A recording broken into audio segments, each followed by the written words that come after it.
Good morning. It's a lovely day. 25 years of Vicky. We all here gathered. हमारे साथ हमारे chief minister साहब हैं और आज मुझे मौका मिला है, ये जिंदगी में मेरा सेकंड टाइम है जो मैं किसी का इंटरव्यू ले रहा हूं। पहली बार मुझे मौका मिला था प्रधानमंत्री जी का इंटरव्यू लेने के लिए और अब मुझे हमारे चीफ मिनिस्टर साहब का इनका इंटरव्यू लेने का मौका मिला है। तो सर, मैंने उनसे एक क्वेश्चन किया था प्रधानमंत्री जी से कि आप आम कैसे खाते हैं, तो लोगों ने मजाक उड़ाया था, लेकिन सर मैं नहीं सुधरूंगा। आप नागपुर से हैं और Nagpur is very famous for the mangoes. तो सर मैं आपसे ये पूछना चाहता हूँ, आपको नॉट मैंगोज, ऑरेंजेस, तो आपको सर ऑरेंजेस अच्छे लगते हैं? बिल्कुल अच्छे लगते हैं, बहुत अच्छे लगते हैं। सर आप उसे वो कैसे खाते हो, छील के खाते हो या उसको जूसर में डाल के जूस पीते हैं? मैं आपको एक नई पद्धति बताता हूँ। ये जो ऑरेंज होता है ना, उसको पील किए बिना यू जस्ट कट इट और उसको कट करके दो भागों में आप कर दीजिए, उसके ऊपर थोड़ा नमक डालिए। मतलब उसको पील करके? हाँ, ना, जस्ट काट दीजिए। ओके। जैसा कि वैसा उसका वो कवर सब रहने दीजिए, डोंट पील इट। उस पर थोड़ा नमक डालिए और फिर जैसे आम खाते हैं वैसे उसको खाइए, कवर मत खाइए। उसका जो जूस है उसको आप खाइए और चूसिए। देखिए एक अलग ही आपको फीलिंग आएगा ऑरेंज खाने का। ये सिर्फ ओजी लोगों को मालूम है जो नागपुर से है, they only know it how to eat. So that's great. तो आज एक समथिंग नई चीज सीखने मिली है। So I'm surely going to try this. So sir, second question की तरफ चलते हैं सर। सर मैं इस फिल्म इंडस्ट्री के अंदर I've been an actor और सर आप जो हैं वो पॉलिटिक्स के दुनिया के स्टार हैं।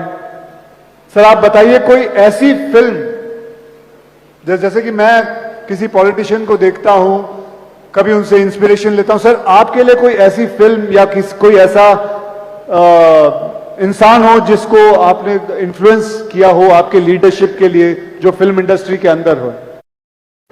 देखिए पहली बात तो यह है कि फिल्म्स जो हमको इन्फ्लुएंस करती है वो not as a leader but it influences हमारी जो संवेदनाएं होती है, जो एक ह्यूमन फीलिंग होता है हमारा, उसको फिल्म्स जो है वो एक प्रकार से प्रभावित करती है।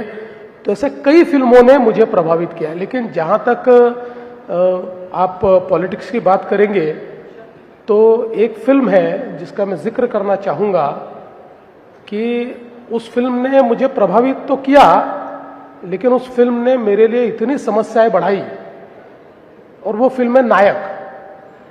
हाँ, वो नायक फिल्म में अनिल कपूर जी एक दिन के चीफ मिनिस्टर बनके दिन भर में इतने काम कर देते हैं, तो मैं कहीं पर भी जाता हूं तो लोग मुझे कहते हैं नायक जैसा काम करो। देखो एक दिन में कितना उन्होंने कर दिया, कैसे एक दिन में उन्होंने दुनिया बदल दी। तो मुझे एक दिन अनिल कपूर जी मिल गए, मैंने उनको कहा क्यों बनाई हुई नायक, आप नायक और हम नालायक, ऐसा लोगों को लगने लग गया। एक दिन में इतनी सारी चीजें कैसे आपने कर दी उसके अंदर। तो मुझे ऐसा लगता है कि एक बेंचमार्क सेट करने का काम उसने किया है। बट अदरवाइज मुझे ऐसा लगता है कि फिल्मों ने एज ए ह्यूमन मेरी फीलिंग्स को शेप करने के लिए, मेरी इमोशंस को शेप करने के लिए, और हमेशा चूंकि कोई भी फील्ड ऐसा होता है कि जिस फील्ड में आप बार बार अगर कोई काम करते रहते हो तो कई बार आपकी इमोशंस जो है वो थोड़ी डीम होती है जी। थोड़ा आप यूज्ड टू हो जाते हैं। तो उन इमोशंस को जिंदा रखने का काम ये फिल्मों ने किया है, और मैं ऐसा मानता हूं कि फिल्म देखने के बाद मैं वही एक नॉर्मल आदमी बन जाता हूं जो मैं सालों से हूं। सर आपने जैसे बताया कि नायक फिल्म के अंदर अनिल कपूर जी एक दिन के लिए चीफ मिनिस्टर बन जाते हैं। सर अगर आपको मैं पूछूं कि एक दिन के लिए आप फिल्म के डायरेक्टर बन जाएं और फिल्म का नाम हो महाराष्ट्र, तो पहला सीन आप क्या पिक्चराइज करेंगे? मुझे ऐसा लगता है कि अगर महाराष्ट्र पे फिल्म बनती है तो पहला सीन होगा जिसमें छत्रपति शिवाजी महाराज ये राज्याभिषेक के लिए बैठे होंगे और इतने सालों की गुलामी के बाद फिर एक बार स्वराज्य का निर्माण, यही उसका पहला सीन होगा। वाह। तो सर मैं आपसे एक और चीज पूछना चाहूंगा, जैसे बॉलीवुड में हमारी हिंदी फिल्म इंडस्ट्री में रियल हीरोज दिखते हैं, आपके हिसाब से पॉलिटिक्स के रियल हीरो कौन है? देखिए, आज अगर हम लोग भारत को अगर हम देखें तो भारत के इस पूरे पॉलिटिकल हिस्ट्री में हमको रियल हीरो के रूप में हमारे प्रधानमंत्री नरेंद्र मोदी जी दिखाई देते हैं। और वो इसलिए दिखाई देते हैं कि he has walk the talk. जो चीजें हम लोग कहते थे, भारत से गरीबी हटाओ का नारा ये लगातार लगता रहा, लेकिन 10 साल में 25 करोड़ लोगों को गरीबी से बाहर निकालने का काम ये मोदी जी ने करके दिखाया। हम लोग फ्रेजाइल 5 इकोनॉमी से फर्स्ट 5 इकोनॉमी में आए। अब हम दुनिया की चौथी सबसे बड़ी अर्थव्यवस्था बन गए, जल्दी ही तीसरी सबसे बड़ी अर्थव्यवस्था बन रहे। आज चाहे वो टेक्नोलॉजी का क्षेत्र हो, चाहे वो डिफेंस मैन्युफैक्चरिंग का क्षेत्र हो, चाहे वो एवीजीसी का क्षेत्र हो, हर क्षेत्र में भारत वर्ल्ड से कॉम्पीट कर रहा है। तो मुझे ऐसा लगता है कि हमेशा हम लोग जब छोटे थे तब से हम कितने महान थे इसकी कहानियां सुनते आए, लेकिन हम महान कब बनेंगे ये हमको कोई बताता नहीं था। Now we know that we are on the path. 2047 में विकसित भारत, ये महान भारत का चित्र अब हमारे सामने है और उस चित्र को लाने वाले हमारे प्रधानमंत्री नरेंद्र मोदी जी हैं। बहुत खूब सर, बहुत बढ़िया सर, बहुत बढ़िया। तो सर बताइए, आज ये फिक्की का प्रोग्राम है, तो इसके अंदर एक ऐसा प्रश्न पूछना चाहता हूं सर आपको कि अगर आपको एक एलिवेटर पिच, यानी कि एक क्विक लेकिन जबरदस्त पिच देनी हो कोई इंटरनेशनल स्टूडियो को महाराष्ट्र में बिजनेस करने के लिए, तो वो पिच क्या, वो क्या बात आप उनको कहेंगे कि वो इंटरनेशनल स्टूडियो यहां आए? मैं उनको ऐसा कहूंगा कि महाराष्ट्र में इतनी बड़ी लीगेसी है कि हमने दादा साहब फाल्के से लेकर तो आज के कंटेंट क्रिएटर तक जो हमारी ओजी पोजीशन है वो कभी छोड़ी नहीं है। और इसलिए महाराष्ट्र ही ऐसी जगह है जो इन रियल सेंस एक एंटरटेनमेंट का कैपिटल है, ये कंटेंट का कैपिटल है। और इसलिए if somebody wants to come, somebody decides to come, they should come to Maharashtra, क्योंकि यहां पर केवल इकोसिस्टम नहीं है, यहां पर वाइब्रेंसी है, यहां पर लोग ऐसे हैं कि जिन्होंने सिनेमा को जिया है, जिन्होंने सिनेमा के जो अलग अलग एंगल्स होते हैं, सिनेमा में जो अलग अलग रोल्स होते हैं, बिहाइंड द सीन जो रोल्स होते हैं, इन सबको जीने वाली पीढ़ियां ये महाराष्ट्र में मौजूद है। इसलिए आप महाराष्ट्र आइए, ये मैं पिच करूंगा। सर मैं आपको बताऊं, 4 दिन पहले मैं कोलाबा जा रहा था जूहू से, और मैं करीबन 35 मिनट में पहुंच गया। And that is due to the infrastructure what you have created in Maharashtra.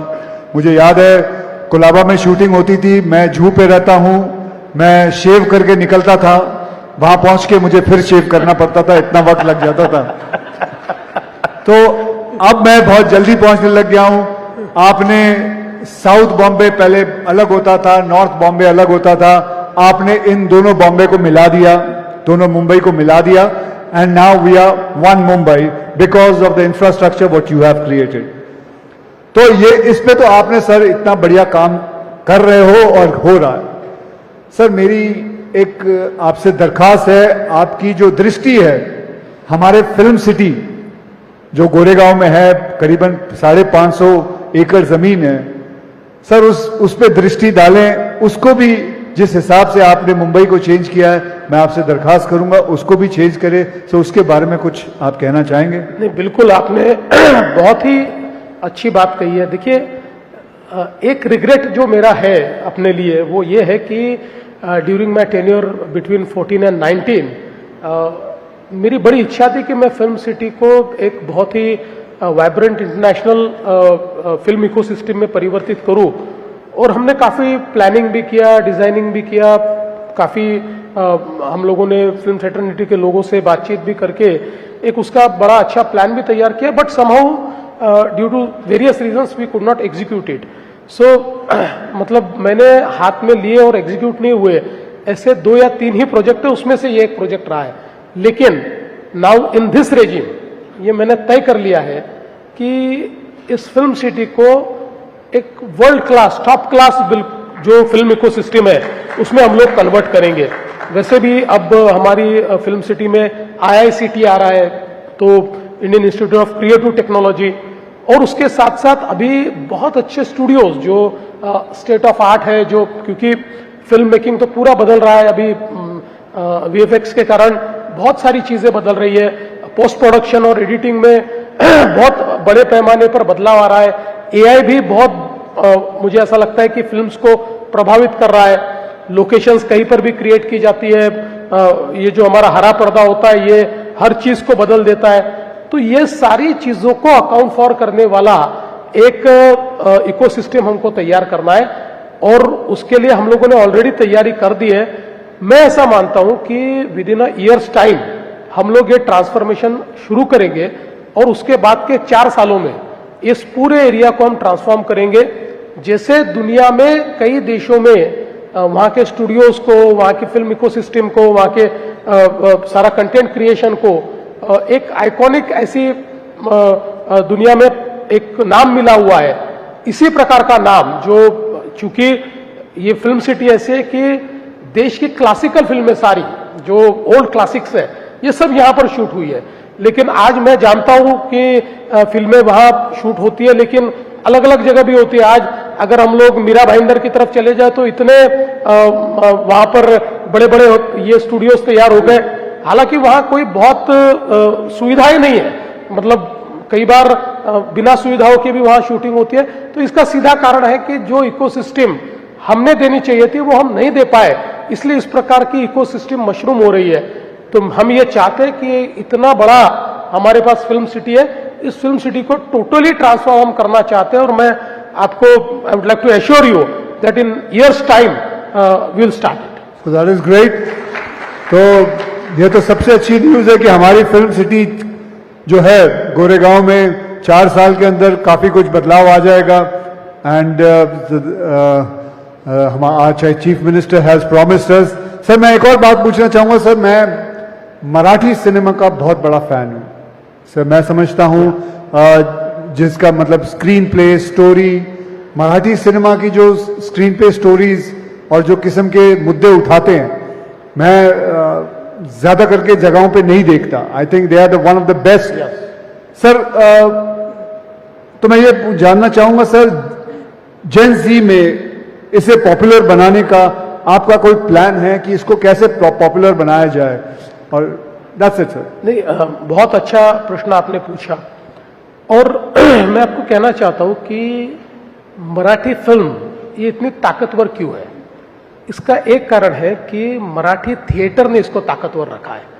आज भी अगर हम देखें तो देश में जो हमारे भाषाई थिएटर्स है, चाहे वो हिंदी हो या अलग अलग भाषाओं के थिएटर्स हो, इसमें कहीं ना कहीं हमको थोड़ा सा एक ऐसा लगता है कि समहाउ दे आर, मतलब उनकी शीन थोड़ी कम हो रही है, ऐसा हमको ध्यान में आता है। पर मराठी थिएटर इतना इनोवेटिव रहा है कि उसने मुझे ऐसा लगता है कि एक क्रिएटिविटी की या अभिव्यक्ति की जो मिसाल मराठी थिएटर ने कायम की। और आज भी आप देखिए मराठी जो हमारे ऑडियंस भी है वो भी बड़ा वाइब्रेंट ऑडियंस है। आज भी महाराष्ट्र में इतने मराठी नाटक तैयार होते हैं और उन नाटकों को देखने के लिए आज भी भीड़ लगती है, हाउसफुल नाटक चलते हैं। कई लोगों ने तो 10-10 हजार शोज का वर्ल्ड रिकॉर्ड तैयार किया हुआ है। तो ये जो चीजें हैं, इसके कारण वही क्रिएटिविटी आज हमको मराठी फिल्म में भी देखने को मिलती है। और आपने जो कहा तो मुझे ऐसा लगता है कि आप देखिए नटरंग जैसा एक फिल्म आती है, या पुरानी जो थीम्स है उसके ऊपर फिल्म, अभी दशावतार का एक ये चल रहा है थिएटर में भी नए, मतलब जो बहुत ओल्ड इस प्रकार के सखाराम बाइंडर जैसा एक शो अगर शुरू हो जाता है तो उसको जेन जी भी मराठी की ये लाइक कर रही है। आज उसके ऊपर लोगों को वो चीजें पसंद आ रही है। तो मुझे ऐसा लगता है कि ये जो मराठी ऑडियंस है, स्पेशली जेनजी जो है, ये अभी फिल्मों से जुड़ रहा है। देखिए, एक ये जो क्रिएटिविटी बड़े पैमाने पर जो मराठी में हमको दिखाई पड़ती है, उसमें निश्चित रूप से मुझे ऐसा लगता है कि उसको आज मतलब एक समय ऐसा था कि हमारे मराठी फिल्म्स को कई बार थिएटर मिलने में तकलीफ होती थी, और कोई ब्लॉकबस्टर फिल्म आ जाए तो मराठी फिल्म का रिलीज रोकना पड़ता था। पर आज ऐसी स्थिति है कि एक ही दिन 2 मराठी फिल्में रिलीज होती है और दोनों ब्लॉकबस्टर हो रही है, दोनों बिल्कुल लोगों को पसंद आ रही है। तो ये एक बहुत बड़ा काम हो रहा है, और हम भी एज ए गवर्नमेंट, हमारा भी ये प्रयास है कि हम लोग मराठी फिल्म इंडस्ट्री को मदद करें। इसलिए कई योजनाएं भी महाराष्ट्र सरकार की ओर से हम चला रहे हैं कि जिससे हमारी मराठी फिल्म इंडस्ट्री को बूस्ट मिले। लेकिन आपने एक बहुत अच्छा मंत्र मुझे दिया है। देखिए, हमने कोई बहुत specific effort to connect Gen Z with Marathi films हमने नहीं किया है, और आज आपने मुझे एक नया मंत्र दिया है, how to connect Gen Z to Marathi films. अब इसके ऊपर मैं वर्क करूंगा। बहुत बढ़िया सर। आप महाराष्ट्र के चीफ मिनिस्टर साहब हैं, so you know the dark side of Maharashtra. आपको ऐसे ऐसे सीक्रेट्स पता है महाराष्ट्र के, about whether crime, everybody, the police reports to you, आपको सब पता है अंदर महाराष्ट्र में क्या क्या कहां कहां क्या हो रहा है। तो सर, एक मैं आपसे बात पूछना चाहूंगा कि आप फिल्में देखते हैं? बिल्कुल देखता हूं। तो सर मुझे बताइए सर कि फिल्में जो है वो क्राइम को कॉपी कर रही है या क्राइम है वो फिल्मों को कॉपी कर रहा है? आप अंदर की बात जानते हो, आप ही को ये बात पता है। नहीं, मुझे ऐसा लगता है कि क्राइम फिल्मों से आगे निकल गया है, क्योंकि क्राइम फिल्मों से आगे निकल गए हैं। बिल्कुल। देखिए, जब तक स्ट्रीट क्राइम था तो स्ट्रीट क्राइम में लोग फिल्मों को कॉपी करते थे। लोगों को ऐसा लगता था कि फिल्म में अगर कोई बड़ा गुंडा दिखता है तो वो जिस क्रिमिनल माइंडेड लोग उस प्रकार का गुंडा, थोड़ा हीरोइक गुंडा बनने की कोशिश करते थे, रॉबिन हुड बनने की भी लोग कोशिश करते थे। लेकिन अब जो है ये साइबर क्राइम का जमाना है, और ये साइबर क्रिमिनल्स इतनी तेजी से टेक्नोलॉजी को अडॉप्ट करते हुए आगे बढ़ते हैं कि आज हम लोगों के सामने एक बड़ा क्वेश्चन मार्क ये साइबर क्रिमिनल्स ने खड़ा किया है। हालांकि उसका जवाब भी टेक्नोलॉजी में ही है, और हमने वो टेक्नोलॉजी को तैयार किया है। तो मुझे अब लगता है कि आने वाली फिल्मों में हमारे जो हीरोज हैं, ये हीरोज साइबर वॉर को एक प्रकार से जीतने वाले हीरोज बनने चाहिए। वो साइबर वॉर को या साइबर क्राइम को रोकने वाले हीरोज, ये हमको देखने को क्राइम पे फिल्म बनानी चाहिए। बिल्कुल बिल्कुल बनानी चाहिए, क्योंकि देखिए, जिस प्रकार से साइबर क्राइम का एक आक्रमण हमारे ऊपर हो रहा है, आज मैं ऐसा मानता हूं कि हमारी जो पुलिस फोर्स है, उस पुलिस फोर्स में हमको पूरा ओरिएंटेशन चेंज करना पड़ रहा है। हमारी पुलिस फोर्स को अब ये ध्यान में लाना पड़ रहा है कि नाउ स्ट्रीट क्राइम ये बहुत आसान चीज है, इसको पकड़ना वगैरह। अभी सीसीटीवी नेटवर्क है, एआई एनेबल्ड सीसीटीवी है, वो फेस रिकॉग्निशन कर देते हैं, तो हर चीज का एविडेंस मिल जाता है। लेकिन ये जो डिजिटल क्राइम अभी हो रहा है, डीप फेक्स हो रहे हैं, फिशिंग हो रहा है, लोगों को फाइनेंशियल फ्रॉड्स में अटकाया जा रहा है, सेक्सटॉर्शन हो रहा है, ये बड़े भयानक क्राइम है जिसको अभी तक हमारी फिल्म इंडस्ट्री उस तरीके से शोकेस नहीं कर पाई है।